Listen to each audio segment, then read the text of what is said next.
Bienvenue dans le podcast Still Point. Je suis Alexandre Bancal, ostéopathe, passionnée par l'humain dans toutes ses dimensions, la philosophie du soin, la spiritualité, les animaux, la nature et l'exploration de mon monde intérieur.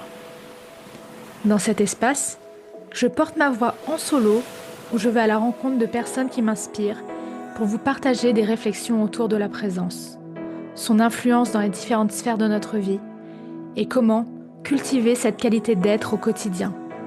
Cette thématique est centrale dans ma quête de sens depuis mes premiers pas en ostéopathie. Aujourd'hui, je suis convaincue qu'en déployant notre état de présence à soi, on apprend à être davantage présent au vivant en nous et autour de nous. Et si cet état d'être était la clé non seulement de notre équilibre intérieur, mais d'un monde plus harmonieux. Ce podcast s'adresse à toutes et à tous. Je me réjouis de te retrouver un mercredi sur deux pour un moment ensemble, dans l'ici et maintenant. Bonjour Vincent, Bonjour. merci d'avoir accepté mon invitation sur le podcast Still Point. Vous êtes masseur, kinésithérapeute, accompagnant en aptocinésie, qui est une application de l'autonomie pour les professionnels du médical et paramédical dans le cadre du soin, et formateur dans le seul centre habilité par Franz Wellman, fondateur de l'autonomie. Est-ce que vous pouvez vous présenter avec vos mots et nous parler de votre parcours de vie et de thérapeute qui sont si souvent liés? Alors, donc je suis Vincent Xambeux, j'ai, 54 ans.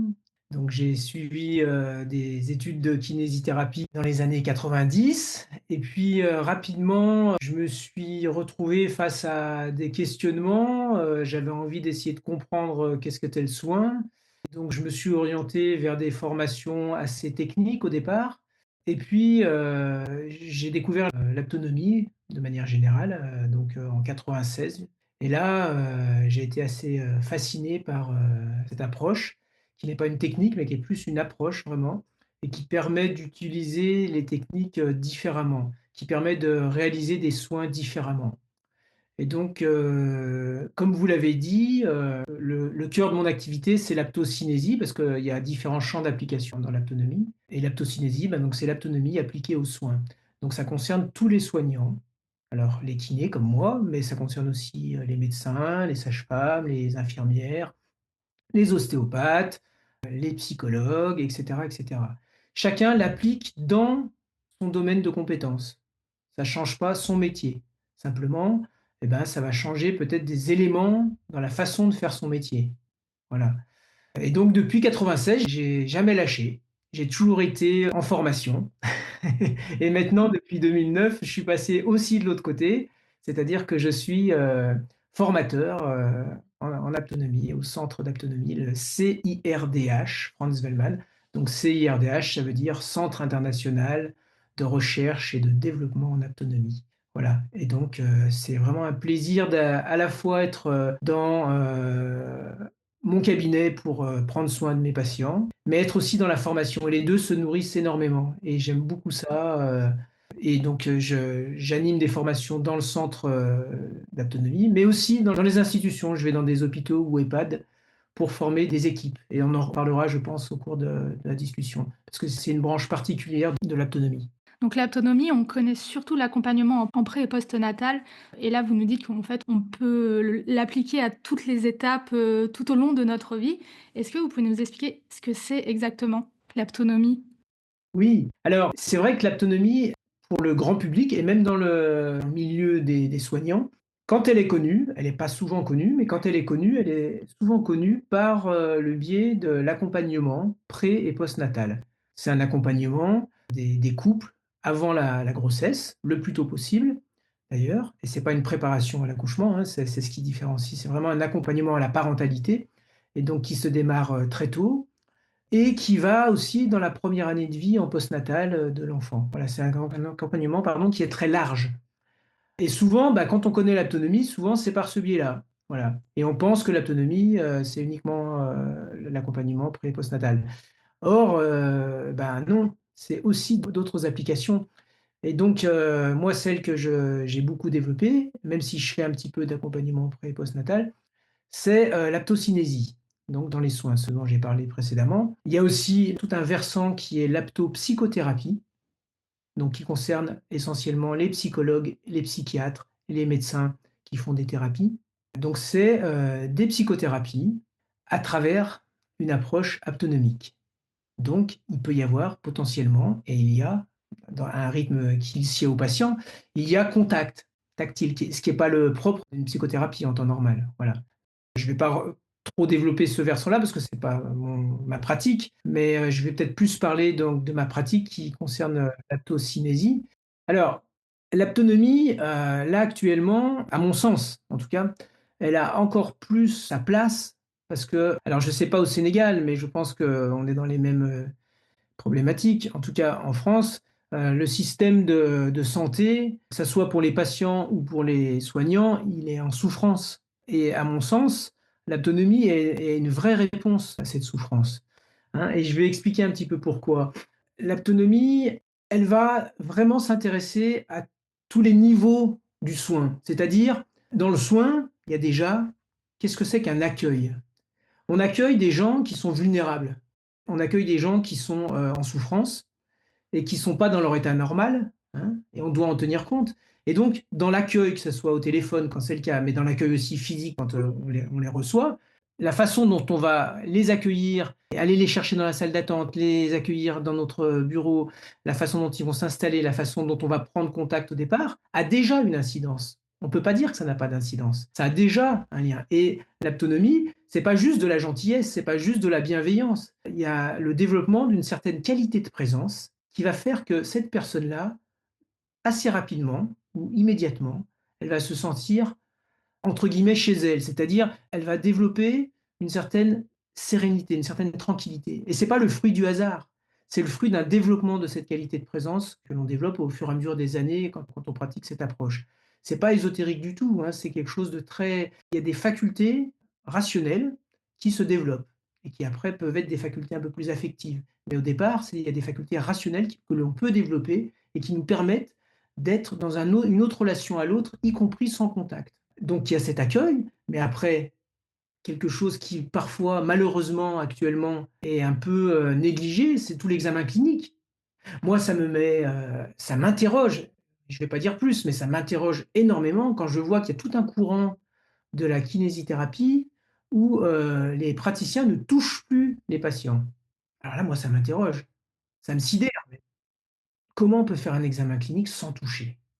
Il y a tout un pan de l'examen clinique qu'on n'a plus. Je dis pas que c'est des mauvais professionnels, mais pour moi, c'est un autre métier. Comment on peut se passer de toute cette richesse de l'examen clinique qu'il y a dans le tonus musculaire, qu'il y a dans la palpation, qu'il y a et cetera? Donc ça m'interroge énormément de voir qu'il y en a qui ne veulent plus, qui ne peuvent plus ou je ne sais pas pour quelle raison, ne souhaitent plus, contacter, physiquement leurs patients. Et pour autant, moi je milite vraiment pour que l'examen clinique redevienne beaucoup plus systématique, que ça soit chez les kinés, chez les médecins généralistes, chez les ostéopathes. Alors je pense pas qu'il y ait de gens qui touchent pas leurs patients, mais peut-être, je sais pas, vous allez me l'apprendre. Non, pas que je sache.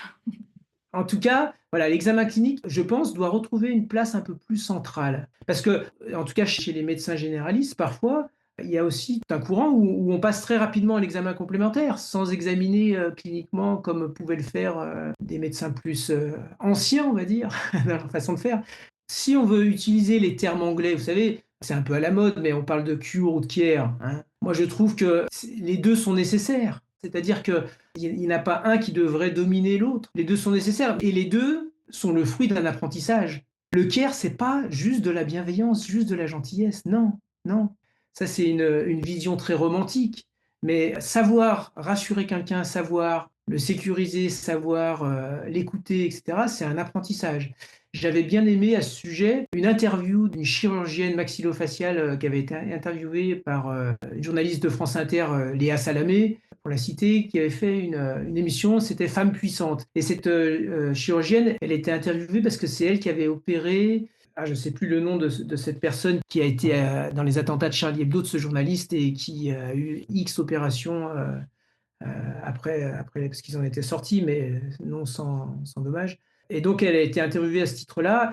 Et là où je veux en venir, c'est que À un moment donné, la journaliste, donc Léa Salamé, lui demande: «Mais, la gentillesse, ça s'apprend dans les universités et cetera maintenant?» Et la chirurgienne, elle lui avait dit: «Non, mais c'est pas comme ça que ça s'apprend la façon de faire une annonce au patient, de faire une annonce.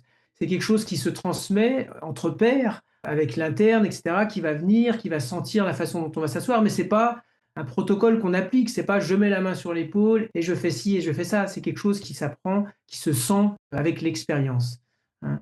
Je sais pas si je suis clair dans ce que je veux dire, mais Si, si, donc finalement, dans la société on est, où on objective énormément, où tout est normé, où, finalement, au niveau du médical et du paramédical, l'appréhension du patient évolue.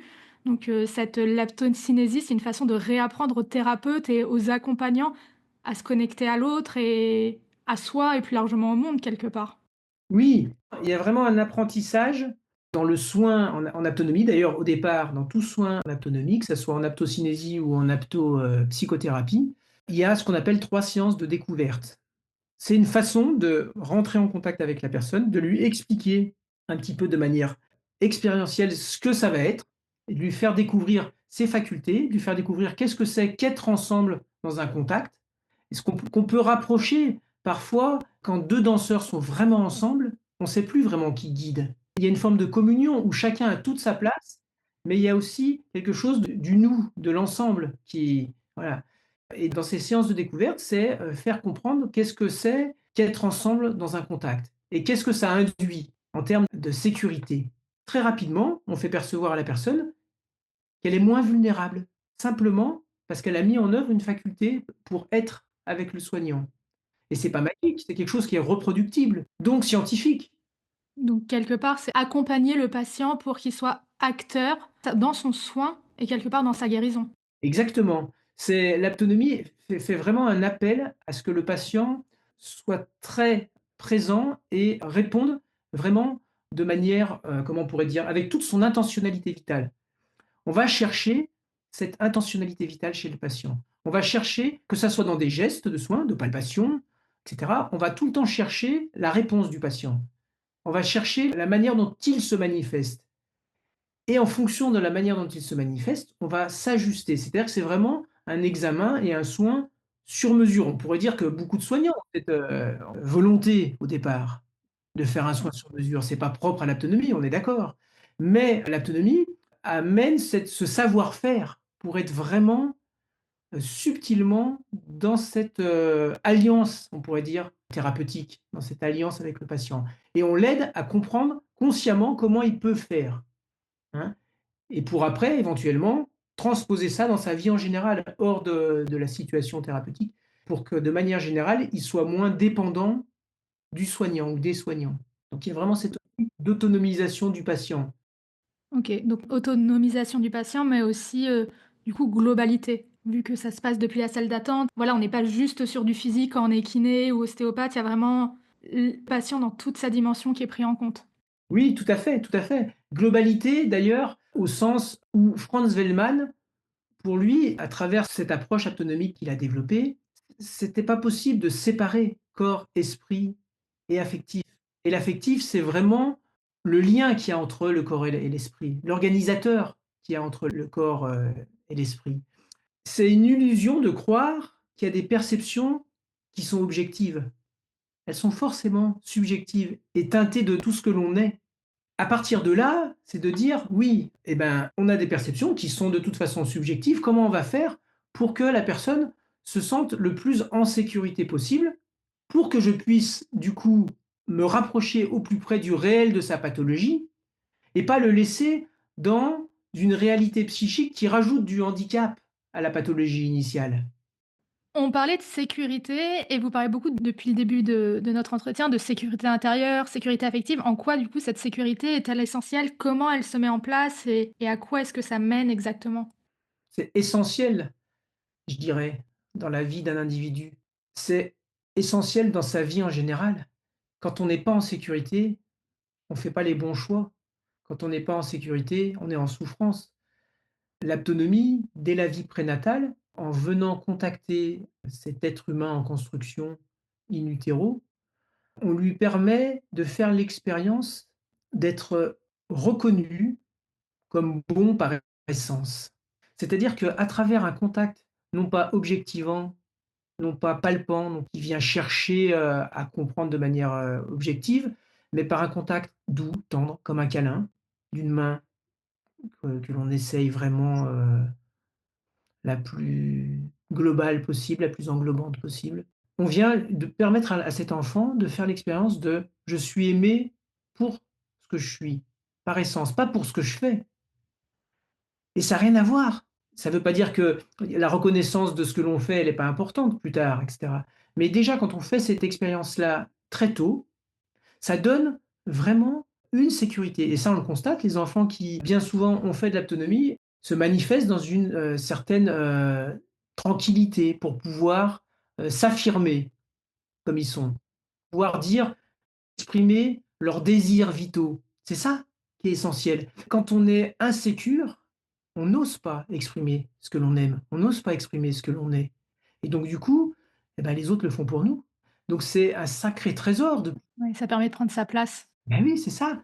Mais on décrète pas d'être en sécurité, on décrète pas de prendre sa place. Ça a rien à voir avec la volonté, on le sent au fond de nous ou on le sent pas. Et c'est tout un chemin de vie parce que, c'est pas quelque chose qui se décrète à tout jamais. C'est en fonction des accidents de la vie, en fonction et cetera. On peut être malmené et cetera. Mais plus tôt on reçoit et on fait ce type d'expérience, plus tôt on va pouvoir se relever facilement en cas d'épreuve. Plutôt, on va pouvoir construire progressivement cette sécurité tout au long de sa vie, malgré et avec les épreuves, parce que tout le monde vit des épreuves et des défis. Du coup, avec, les 3 séances, enfin d'accompagnement, à l'autonomie, enfin ou à l'aptocinésie pour commencer, on peut dès ce moment retravailler à mettre de la sécurité, à l'intérieur du patient, enfin sur, cette dynamique patient-thérapeute et cette danse à 2, ramener de la sécurité, enfin s'il y en a besoin bien sûr, chez le patient? Alors, les 3 séances de découverte, c'est vraiment le démarrage. C'est vraiment il y a un côté, pédagogique. Donc elles peuvent amener et elles amènent un changement dans le tonus de représentation de la personne, c'est-à-dire dans son tonus à la fois musculaire, mais dans tout son tonus, dans son psychotonus aussi. Donc forcément, elles ramènent des éléments de sécurité. L'objectif est pas, déjà de construire quelque chose sur la durée. Au départ, les séances de découverte, elles sont vraiment de faire comprendre au patient vers quelle direction on pourra aller, qu'on ait son adhésion, parce qu'après il y en a qui peut-être parfois ne enfin c'est pas peut-être, c'est il y en a qui n'adhèrent pas forcément, donc c'est leur libre choix, hein. Donc ça leur permet de comprendre vers quelle direction on va aller et de pouvoir progressivement mais au départ c'est pas instable. C'est pas stable pardon, c'est instable. Donc c'est pas des facultés qui s'acquièrent comme ça d'un coup de baguette magique, hein. Mais bien évidemment, on va dans ce sens-là, dès le début. On va dans le sens là. Il y a l'apprentissage pour tous les soignants qui pratiquent l'aptonomie, il y a l'apprentissage d'un contact spécifique, qui est pas magique, qui s'apprend, hein. Un contact spécifique, tout à l'heure vous parliez de globalité, qui intègre la personne dans sa globalité, on va dire, plastique, physique, on va dire, mais qui intègre la personne dans sa globalité aussi dans sa manière de se présenter. C'est-à-dire de pouvoir intégrer et ajuster sa façon de la contacter en fonction de son état de vulnérabilité, de son état de tranquillité et cetera et cetera. Et de pouvoir, quand c'est possible, ben, être le plus juste possible pour cette personne-là. Et chaque contact sera un peu différent en fonction de chaque personne et en fonction de chaque jour avec cette même personne. Mais aussi en fonction de nous, parce qu'on est aussi des humains avec nos états de forme plus ou moins importants, et cetera. Donc c'est une rencontre qui va dans les 2 sens. C'est-à-dire, une des choses, je trouve, qui est la plus dure, mais qui est la plus libératrice pour, le praticien en autonomie, c'est de développer au fur et à mesure de son développement, dans l'autonomie, de développer une capacité à pouvoir se présenter dans une forme d'authenticité. Et ça, c'est très difficile parce qu'on nous a tout le temps appris à mettre une blouse, à mettre un costume, à mettre, à se représenter comme le kiné, comme l'ostéopathe, comme le médecin et cetera et de pouvoir dire: «Non, déjà je me présente comme Vincent». Alors bien sûr, les compétences, parce que vous venez chez moi pour ces compétences-là aussi, mais de pouvoir se présenter et de pouvoir faire au mieux de ce que l'on est ce jour-là, et ben, c'est quelque part, ça enlève un poids pour le soignant. Il s'agit à aucun moment, il s'agit plus de vouloir être le meilleur. Ça fait complètement sens ce que vous êtes en train de dire parce que je suis passée par là et du coup par une perte de sens et quand je lisais vos écrits, souvent les thérapeutes, qui arrivent à l'autonomie, ils peuvent passer par une perte de sens parce que justement, le fait d'être bloqué derrière cette blouse et en perdant et en fait, en n'arrivant plus à revenir à qui on est et à être dans notre authenticité. Donc oui, ouais, ça fait vraiment écho ce que vous êtes en train de dire. C'est quelque part cette déconstruction pour revenir à qui on est et se présenter non plus comme, Alexandre Bancal, ostéopathe, mais avant tout Alexandre Bancal, dans mon entièreté, donc c'est merci. Je dirais que ça, pour moi, c'est quelque chose qui est assez révolutionnaire parce que ça permet vraiment d'alléger le poids de son travail. Quand on arrive à se présenter comme ça, et ben, on fait du mieux qu'on peut. On fait du mieux qu'on peut en se formant régulièrement, on fait du mieux qu'on peut en étant, suffisamment disponible pour la personne quand elle vient, on fait du mieux qu'on peut dans tous les domaines, mais après, et ben, on est avec nos limites et ça veut dire parfois peut-être aussi dire: «Bah, ça je sais pas faire». Et puis, moi, je trouve ça très rassurant pour un patient que la personne en face qui prend soin d'elle, elle soit dans cette authenticité et dans cette tranquillité-là et de pouvoir traverser avec elle, bah, tout ce qu'il peut, faire, tout ce qu'il peut jusqu'au l'endroit où il peut l'accompagner, mais pas plus. Voilà et ça évolue aussi parce qu'en fonction de notre, on va dire, expérience, ben, oui, bien sûr qu'il y a des choses que je fais aujourd'hui que je faisais pas il y a 30 ans. Donc forcément, mais aussi, bah, quelqu'un qui sort des études, il a aussi, un punch, il a aussi, une vitalité, il a aussi des choses que peut-être, j'ai plus. Voilà, c'est chacun est comme il est dans ses compétences du moment. Voilà et je trouve que l'autonomie, c'est vraiment, vous parliez de sens tout à l'heure, ça permet et là actuellement, dans l'ambiance actuelle, des soins en France, où je pense qu'il y a une grosse perte de sens pour beaucoup de soignants. Quand vous voyez que alors les chiffres exacts, je les ai pas, mais c'est autour de 15, à 20 des lits à l'hôpital, qui sont fermés, non pas parce que, je sais pas pour quelle raison. En tout cas, si la raison, c'est qu'il manque de soignants. Des arrêts maladie, des gens qui finissent même pas leurs études, des infirmières, des aides-soignantes, des médecins. Bah, parce qu'ils étaient venus chercher quelque chose et ils ont pas forcément ça. Alors, quand nous, on va faire de la formation dans les institutions, dans les hôpitaux, souvent, on a ce retour après les formations, de retrouver quelque chose qu'ils étaient venus chercher et au départ, hein, et en particulier les aides-soignantes, elles étaient venues chercher vraiment de prendre soin des gens et pris dans le rouleau compresseur, bah, soit j'ai pas beaucoup de temps, soit je dois appliquer des protocoles rapidement et cetera et ben, elles prennent plus soin des patients et donc c'est une vraie souffrance pour elles. Hein? Et l'autonomie remet de l'humain sans que ça prenne plus de temps. Donc ça remet du sens. Mais c'est vrai en tout cas pour parler que de l'ostéopathie, on nous apprend énormément de savoir-faire technique, théorique, mais on nous apprend pas forcément, en tout cas sur, les cycles d'études de base, à développer ses qualités d'être. Et qui sont tout aussi importantes et c'est pour ça que quel que soit son savoir-faire, technique et voilà, même si on est très proche, des protocoles scientifiques ou autres, enfin, c'est vraiment important de se dire qu'on peut avoir l'un et l'autre. C'est pas l'un ou l'autre, c'est vraiment l'un et l'autre qui a comme toutes les qualités d'être. S'il y a pas de dimension ésotérique, mystique ou autre, c'est par le travail qu'on apprend à les développer. Donc on a parlé par tout à l'heure de la présence, de l'écoute. Est-ce que vous pouvez revenir sur ces qualités d'être? Quelles sont-elles selon vous? Oui, c'est important votre question parce que pour moi, enfin pas seulement pour moi, pour tous les gens qui sont en autonomie, il y a un apprentissage de cette qualité d'être. Il y a vraiment un apprentissage. Ça tombe pas du ciel et ce que vous dénoncez là, sur le fait que dans les études d'ostéo ou de kiné ou d'accent énormément sur la technique. Hein, sur la technique et du coup, colle à appliquer et cetera et on met très peu l'accent sur, le développement de comment, je peux être rassurant, comment je peux être facilitant dans mon soin et cetera. Parce que ça sous-entend: «Ah bah ça, il suffit d'un peu de bienveillance et de gentillesse et on va y arriver». Bah non, non, c'est faux ça, c'est faux. Nous, en autonomie, par exemple, on va insister sur la qualité de présence, j'en ai parlé. On va insister aussi beaucoup sur la notion d'invitation dans le geste de soin et cette notion d'invitation, c'est quelque chose qui s'apprend. C'est-à-dire, c'est pas je saisis, c'est pas je laisse faire l'autre, c'est comme dans la danse, j'invite la personne et tant qu'elle se met pas en mouvement avec moi, que ça soit un bébé, un nourrisson ou un vieillard ou une personne en fin de vie et cetera, je ne peux pas continuer et quand elle se met en mouvement avec moi pour partager le geste, À ce moment-là, je dois m'ajuster aussi à sa façon propre et singulière de répondre. Autrement, on n'est plus ensemble. Et à partir du moment où on arrive à créer cette, synergie dans le geste, à partir du moment et ça c'est quelque chose qui s'apprend, hein, et ben, à partir de ce moment-là, c'est tout notre tonus qui est plus le même.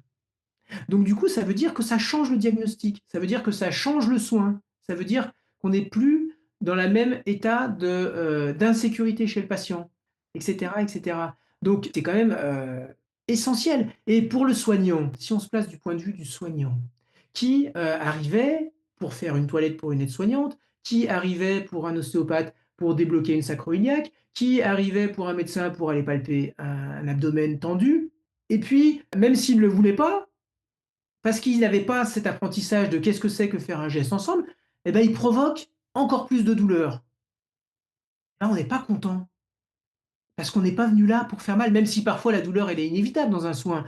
Mais quand on provoque par non-connaissance de qu'est-ce que c'est que faire un geste partagé, on provoque une douleur dans une toilette d'une personne qui est en fin de vie et que la personne, quand vous sortez de la chambre pour un soignant, et ben vous avez la boule au ventre parce que vous n'êtes pas content, vous n'avez pas fait un soin que vous auriez aimé faire. Et quand ça se répète, et ben c'est dur. Pour un ostéopathe, pour un médecin, pour un kiné, c'est pareil. Quand la séance s'est mal passée, on n'est pas content, on n'est pas satisfait. Quand au contraire, on arrive avec ce savoir être et ce savoir invitant, ce savoir d'écoute de la réponse de l'autre, quand on arrive à pouvoir changer cette façon de faire le soin ensemble avec la personne, eh ben, ça amène vraiment du sens et ça amène vraiment du plaisir. Et là, on arrive à cette notion de plaisir. C'est essentiel de prendre du plaisir. Comment on veut tenir 40 ans ou 50 ans dans sa carrière professionnelle s'il n'y a pas de notion de plaisir? Hein? Oui, bah, il faut oser le dire, c'est important. Autrement, on va à l'usine. Ça donne cette impression-là. Moi, quand j'étais kiné au tout début, j'ai fait un remplacement, j'ai eu le sentiment, je me suis dit: «Ouh là là, va falloir que je cherche des choses parce que j'ai l'impression d'aller à l'usine» et moi, c'était pas possible, j'allais changer de métier si j'avais pas trouvé des choses qui me nourrissaient autrement. Que voilà, il faut que chaque, patient, ça soit une nouvelle rencontre, hein. Je dis pas que des fois, je suis pas fatigué en fin de journée et cetera, mais beaucoup moins que si je connaissais pas l'autonomie. Beaucoup, beaucoup moins. Il y a quelque chose que, voilà, en préparant cette conversation, que j'ai lue, vous aviez écrit. Vous disiez qu'on est de plus en plus, hors sol et donc j'ai beaucoup aimé ce terme et ça m'a marqué. Donc effectivement, dans le contexte de nos sociétés, on est à la fois hyper connectés, paradoxalement déconnectés, où on court après le temps, où notre attention est fragmentée, j'en parle dans des épisodes précédents. Selon vous, comment on peut garder cette verticalité, cet enracinement qui nous permet finalement d'arriver à un état de présence en tant que thérapeute dans nos consultations? Alors vous parlez pour le patient ou pour le soignant?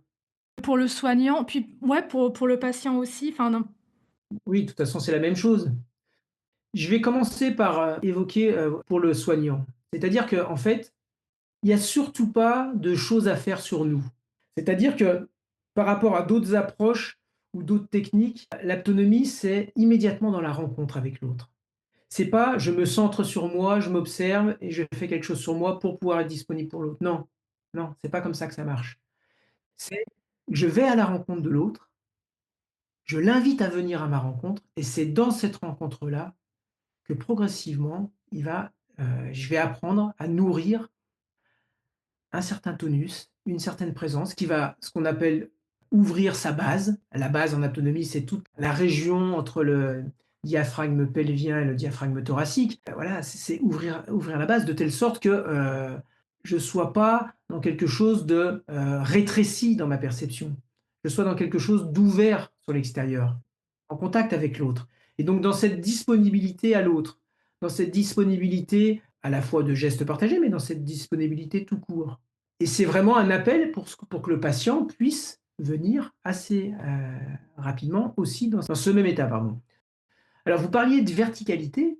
Alors ça, c'est vrai que c'est quelque chose qui est essentiel. Vous avez peut-être d'ailleurs vu des photos avec des enfants où on va chercher cette verticalité assez tôt. Ce que l'on montre dans l'autonomie pré et postnatale, dans l'accompagnement pré et postnatal en particulier, mais c'est valable tout au long de la petite enfance, on va dire, c'est que très rapidement, si l'enfant est soutenu convenablement dans sa base, c'est-à-dire accueilli dans le fond de son être, assez rapidement, il va pouvoir se poser Et si on a une main suffisamment accueillante, disponible, sécurisante et qu'en même temps on fait un appel à ce qu'il se redresse, il va pouvoir, s'il en est là, uniquement s'il en est là, parce que c'est l'enfant qui au final le décide.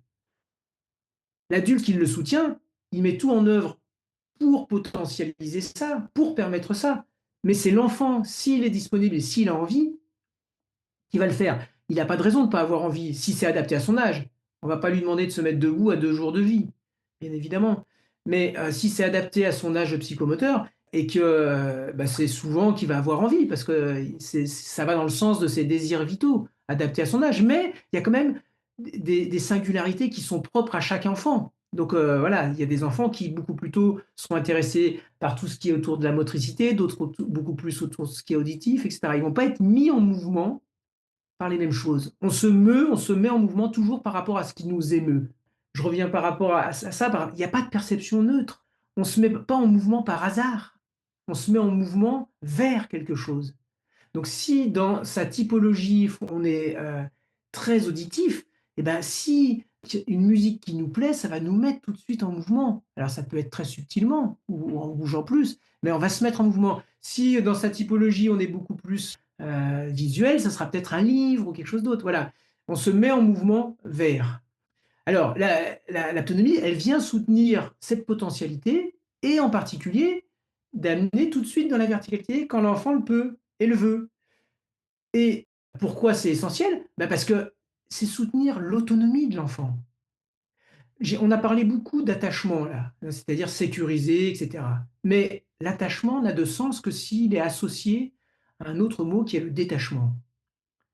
Autrement, s'il y a que des notions d'attachement, on en vient rapidement à de l'aliénation. Ça devient enfermant. Et l'autonomie a ce souci par des actes, pas simplement par un discours, par des actes très rapidement. Et le fait de soutenir un enfant dès les premiers jours de vie sous sa base, de l'accueillir inconditionnellement et de lui permettre de sentir dans un défi propre qu'il est capable de faire, qui peut commencer à se tenir un petit peu. Donc, c'est lui permettre de vivre une autonomie relative à ce qu'il peut faire. C'est déjà l'amener sur le terrain du détachement. C'est tu peux vivre quelque chose dans ta singularité, toi, et pas simplement tout le temps dépendant à 100 de moi, adulte qui te porte. Et ça, c'est peut-être la difficulté pour nous autres êtres humains par rapport aux autres mammifères. Le jour de notre naissance, on est beaucoup plus immature qu'un petit poulain ou qu'un petit veau. On ne peut pas se redresser tout de suite sur nos pattes et aller au sein de notre maman ou aller prendre le biberon quand c'est le biberon. Voilà, on ne peut pas, on est très dépendant. Mais pour autant, on a une certaine autonomie. Et souvent, cette autonomie-là, elle n'est pas du tout appelée. On considère qu'on peut rien, donc on nous pose, on nous prend comme un objet. Et l'autonomie, elle a vraiment cette préoccupation de tout de suite aller chercher l'enfant dans ses potentialités, pour lui permettre de vivre cette autonomie le plus tôt possible. Oui, quelque part, du coup, ça nous ramène vers, cette mise en mouvement aussi, vers sa liberté intérieure. Mmh, exactement, ça va dans le même sens. La liberté, elles sont quand même souvent réunies, quoi, hein. En tout cas, cette expérience de la verticalité de l'enfant très tôt, elle est souvent très émouvante parce qu'on retrouve dans le regard de l'enfant quelque chose de l'étonnement, au sens premier, un vrai étonnement et d'un émerveillement. Et ça met souvent les larmes aux yeux à la maman ou au papa qui sont en face parce que c'est un regard qu'ils ont peu ou pas vu encore. On va chercher cette notion de défi chez l'être humain en général, parce que c'est valable pour le nourrisson comme ça à la naissance, mais c'est valable aussi pour la personne qui a mal au dos depuis des années, et puis tout à coup, on l'emmène sur un terrain où il ou elle découvre que où il peut plus.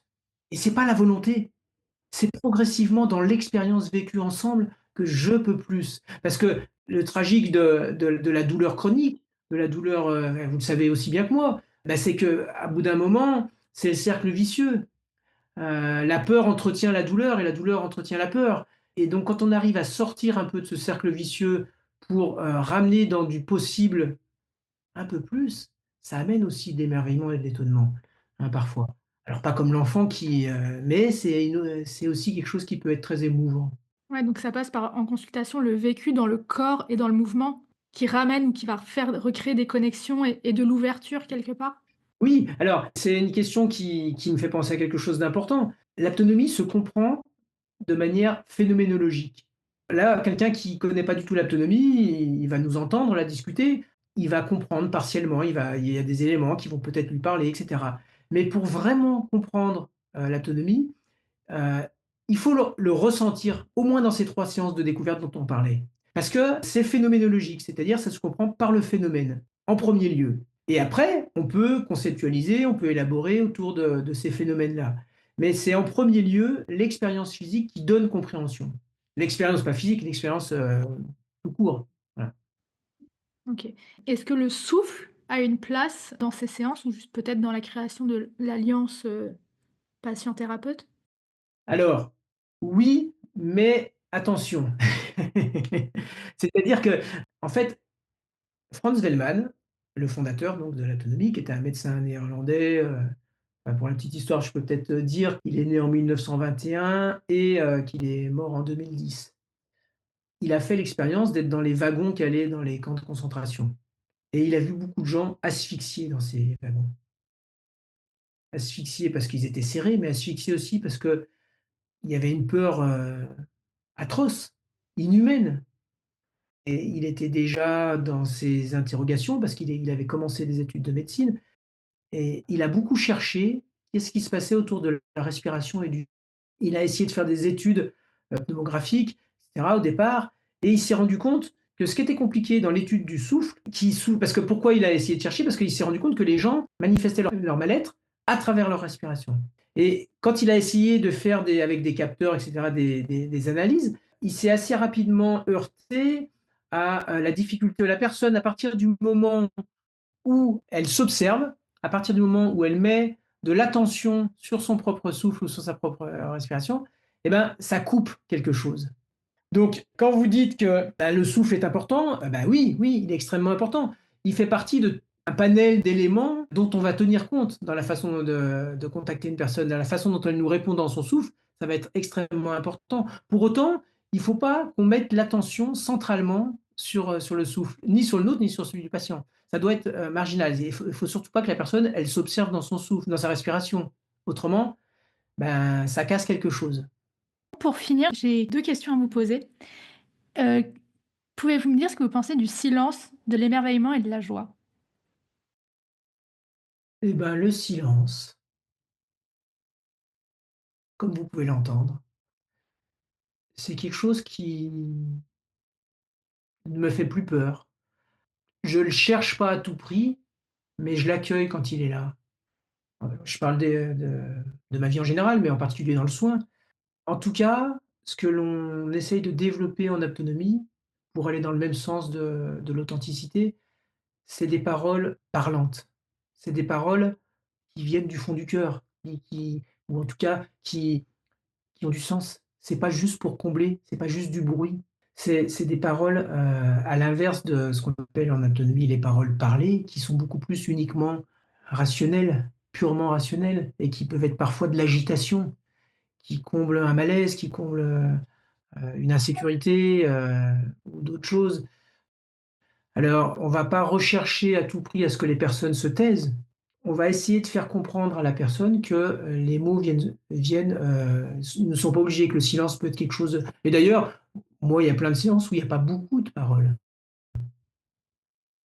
Il y a tout un des habitudes chez les soignants de prévenir à l'avance. «Attention, je vais faire ça. 1, 2, 3, on y va», et cetera, et cetera et en fait, ça, en autonomie, on montre que c'est une entrave à la synergie. C'est une entrave à pouvoir être ensemble parce que quand on dit ça, on ramène l'autre dans son mental. C'est comme si je disais: «On va danser ensemble, Alexandre» et que je vous disais: «Attention, 1, 2, 3, je bouge le pied gauche. 1, 2, 3, je bouge le pied droit». Comment vous pouvez danser avec moi si je vous préviens comme ça, rationnellement? Il faut que je puisse suffisamment être sensible dans mon invitation et l'écoute de votre réponse pour pouvoir danser avec vous. Il n'y a pas besoin de vous prévenir à l'avance. Dire qu'on n'est pas, sensible au consentement, parce que dans la manière d'inviter, de toute façon, on ne peut y aller que si l'autre vient. Donc c'est ça le véritable consentement. Ça ne veut pas dire qu'on ne peut pas prévenir un petit peu de manière générale, hein, Si on sent que c'est nécessaire pour une personne, qui est très vulnérable et cetera. Voilà, il peut y avoir une adaptation à chacun aussi. Mais globalement, il faut être très prudent sur quand on annonce des choses, surtout si c'est trop précis. On va bouger le coude, on va et cetera, voilà. Ça va mettre vraiment des entraves à un geste qui sera partagé. Alors, vous me posez maintenant la question de l'émerveillement et de la joie. Franz Wellmann, le fondateur de l'autonomie, parlait de Lust, parlait de cette notion qui n'est pas traduisible dans la langue française, mais qui, dans la langue anglo-saxonne, c'est vraiment la joie, mais au sens de l'allégresse, d'un plaisir qui inclut peut-être l'émerveillement, l'étonnement, voilà, différentes choses. Et pour moi, dans le soin, la notion de lust, elle est essentielle. C'est-à-dire que si on se questionne de manière ontologique, sur le développement de l'être humain, on ne peut pas en rester à un niveau d'un déploiement rationnel, utile, fonctionnel. On ne peut pas en rester là. Autrement, on est à un niveau de survie, on pourrait dire. La vie, elle se déploie dans ce qui nous met en mouvement, c'est-à-dire dans tous nos élans, dans tous nos désirs vitaux, dans le plaisir de rencontre, dans le plaisir d'aller à la rencontre de l'autre, dans l'amour, dans l'amitié, voilà. On n'est pas des êtres solitaires, on n'est pas des êtres solitaires. Ça, Franz Wellmann l'a montré tout au long de sa vie, dans le développement de l'autonomie, y compris dès la vie prénatale. On a besoin de l'autre pour se développer. On a besoin de l'autre. Même récemment, et après il n'y a pas que Franz Hellmann qui a montré ça. Récemment, là, je viens de lire un livre d'une psychanalyste qui s'appelle Régine Pratt, Tact Pulsion, qui va dans ce sens-là, de la nécessité d'un contact primitif avec l'autre pour la construction de l'être humain. Voilà. Alors si on se réfère même de manière beaucoup plus lointaine et à travers l'expérience connue de Frédéric II, roi de Prusse, qui voulait connaître quelle était la langue première, lui qui parlait une dizaine de langues, il voulait savoir quelle était la langue première. Alors il a fait l'expérience de mettre 6 nourrissons dans une pouponnière et il a donné pour consigne qu'ils soient nourris, qu'ils soient au chaud, etc., mais qu'il n'y ait aucun contact affectif avec eux. Bon, ils sont tous morts. Ben oui, c'est dramatique d'en arriver là pour comprendre et pour être persuadé que le contact affectif est indispensable à l'être humain. Le contact affectif est indispensable à la construction d'un être humain. Donc, le plaisir de vivre, le déploiement de notre vie va à travers le plaisir de vivre. Ce qui nous donne l'énergie et l'envie de se lever le matin, c'est le plaisir, hein. Et c'est la répétition de ces expériences dans le plaisir, dans la confirmation de ce que l'on est, et nous-mêmes dans la confirmation de l'autre, qui petit à petit nous aide à nous construire et donne sens à notre vie. Voilà. Même je pourrais aller plus loin, c'est-à-dire que ces expériences-là permettent le déploiement d'une forme de sécurité, hein. C'est ces expériences de confirmation du fait qu'on est bon par essence, c'est pas pour ce que l'on fait uniquement, qui donnent sécurité profondément, qui nous aident à nous déployer dans une forme de sécurité. Et sur le gâteau, on pourrait dire, qui nous permet de pouvoir faire face aux épreuves de la vie de manière beaucoup plus juste. C'est comme si ça nous ouvrait une perspective. Le fait de connaître, d'avoir connu et de connaître ces expériences de bon, permet que, quand on est dans quelque chose de douloureux, de triste, d'angoissant, et cetera, on va pouvoir avoir toujours une perspective autre en nous, hein. Et ça, finalement, c'est le plaisir de vivre qui donne le courage de vivre dans ces épreuves. Voilà. Merci, j'arrive du coup à notre dernière question. Si vous aviez un message à passer au monde, lequel serait-il? De ne pas rester à un monde fonctionnel, à un monde utile, de remettre du beau dans tout, dans l'architecture, dans la nature, dans la relation avec les autres, voilà. Alors après, la définition du beau, c'est vaste, hein, ce serait peut-être je suis pas le mieux placé certainement pour, répondre à cette question, qui est très philosophique aussi. Mais, en tout cas, c'est ce qui m'anime, ça va dans le sens de mon métier de soignant, d'humaniser du mieux que je peux le soin, la relation de soin. OK. Bah, merci beaucoup. Merci à vous. Merci pour ta présence. J'espère que ce moment t'a inspiré à vivre davantage dans l'instant présent, que ce soit à travers l'expérience de ton corps, tes relations ou avec le monde qui t'entoure. Si ce n'est pas déjà fait, pense à t'abonner sur ta plateforme d'écoute préférée pour ne rien manquer des épisodes prochains. Et n'hésite pas à laisser un commentaire, une jolie note et partager ce podcast autour de toi. Cela m'aide énormément à rendre Still Point plus visible et ça me fait tellement plaisir de lire vos retours. Un grand merci à tous. On se retrouve dans 2 semaines pour un nouvel épisode. En attendant, tu peux me retrouver sur Instagram ou mon site internet. Les liens sont dans les notes de l'épisode. Je te dis à très vite.